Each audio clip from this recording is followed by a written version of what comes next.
नमस्कार.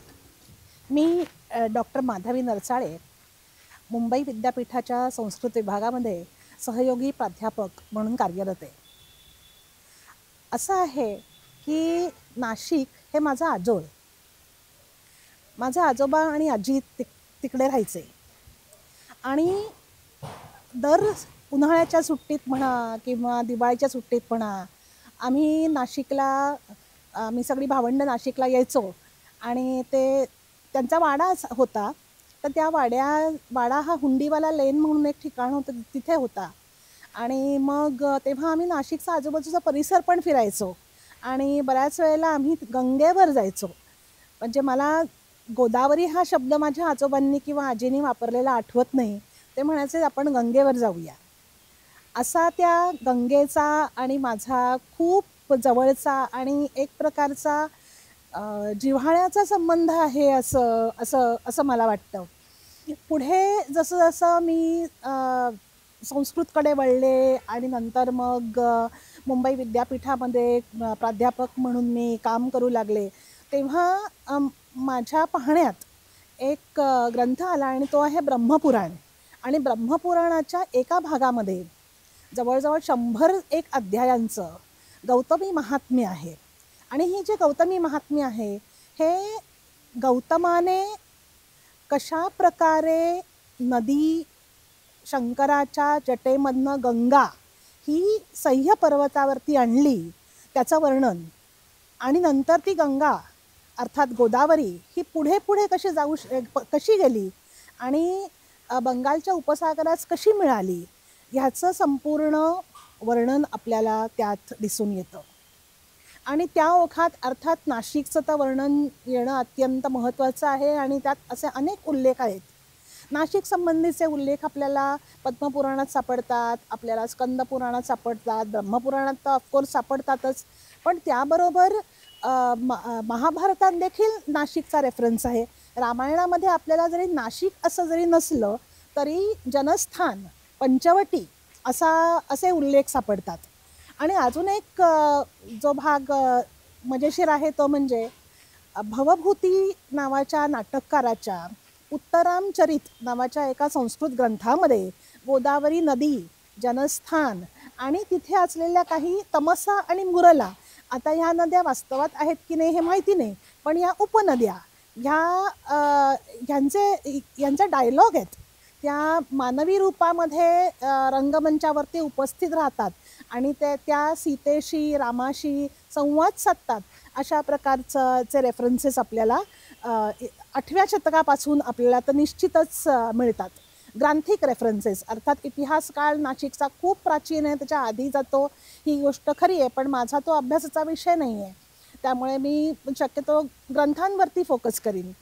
तर सांगायची गोष्ट अशी की जेव्हा मी एक पुस्तक वाचलं, प्राध्यापक ॲन फेल्डहाऊस यांनी वॉटर अँड वुमनहूड नावाचं एक पुस्तक लिहिलेलं आहे. ग्रंथ आहे तो, पुस्तक आपण म्हणू नये त्याला, ग्रंथच आहे तो. आणि त्यामध्ये त्यांनी गोदावरी नदीविषयीचे उल्लेख केलेले आहेत. आणि त्यात मला अजून एक रेफरन्स मिळाला, तो म्हणजे गौतमी महात्म्याचं गोदा महात्म्य असं दासगणू महाराजांनी मराठीत लिहिलेलं आहे, असा संदर्भ मला मिळाला. आता त्यामुळे मी मिळवलं आणि मग एकत्र अभ्यास करायला लागले. सांगायची गोष्ट अशी की ब्रह्मपुराणामध्ये गोदावरी ही अर्थात गौतमाने आणली म्हणून ती गौतमी, आणि गौतमाच्या हातून गोहत्या झाली आणि त्याचं पापक्षालन त्यांनी केलं म्हणून ती गोदावरी झाली. तर तिला वृद्ध गंगा असं म्हटलेलं आहे. आणि जी आपली वाराणसी किंवा गंगोत्रीपासून हिमालयात उगम पावणारी जी गंगा आहे, ती गंगा ही तिची कनिष्ठ बहीण आहे असं मानलं गेलेलं आहे. आता ह्यात एक गमतीचा मुद्दा असा येतो की जर आपण भौगोलिक दृष्टीने विचार केला तर सह्य पर्वत किंवा सह्याद्री हा हिमालयापेक्षा प्राचीन पर्वत आहे आणि हिमालय हा अर्वाचीन आहे. आणि कुठेतरी ह्याचा काही संबंध लागतो का ह्या पुराणांच्या नरेटिव्समध्ये, या आख्यानांमध्ये, असा एक मला विषय पुढे वाढवायचा आहे.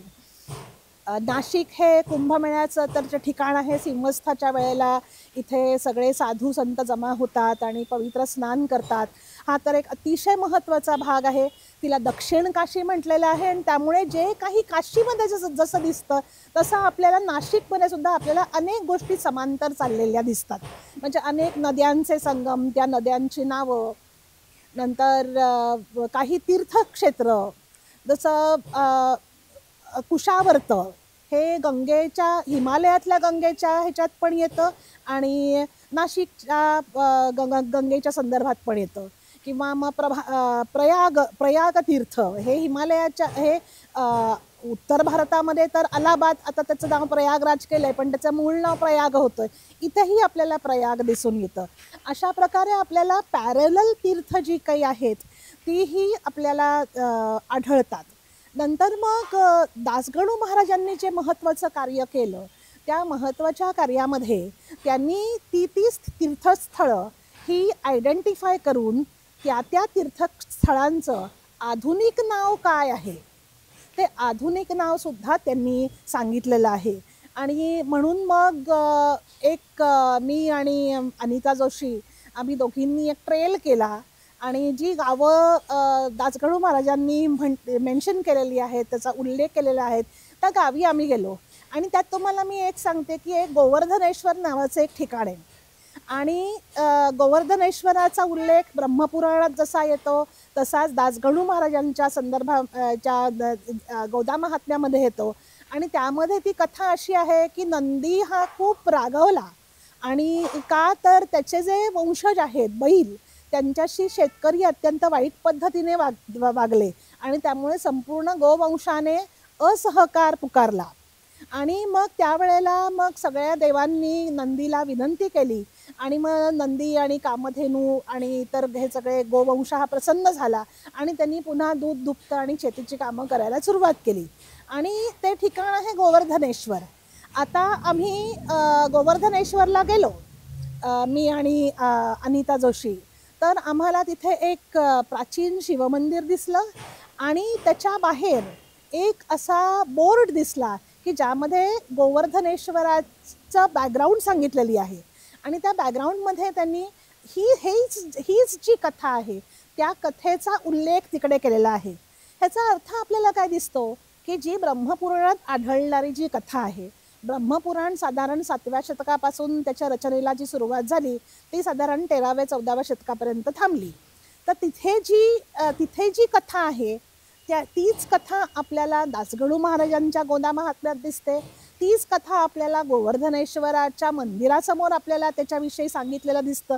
म्हणजे जनमानसामध्ये अजूनही गोदावरी नदीच्या संदर्भात असलेल्या कथांचं स्थान काय आहे हे आपल्याला लक्षात येतं. आणि ह्या कथा ज्या आहेत या जिवंत कथा आहेत असं मला म्हणावंसारखं वाटतं.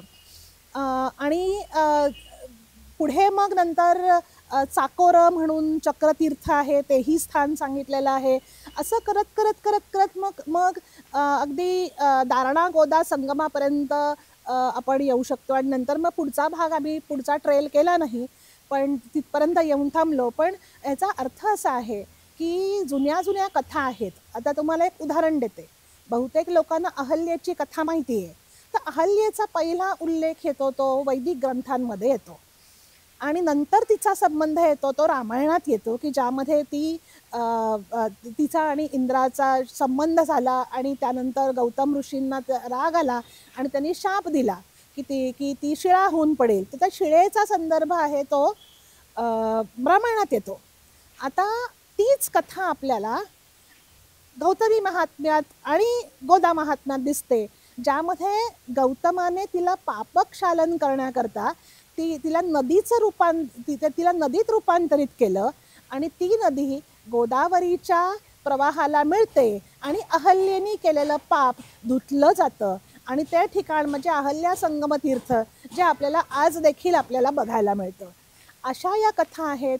या कथा या अतिशय जिवंत आहेत आणि त्या राहायला पाहिजे जनमानसांमध्ये. ही तर गोष्ट खरी आहे, पण काळाच्या ओघामध्ये त्या लुप्त होत आहेत.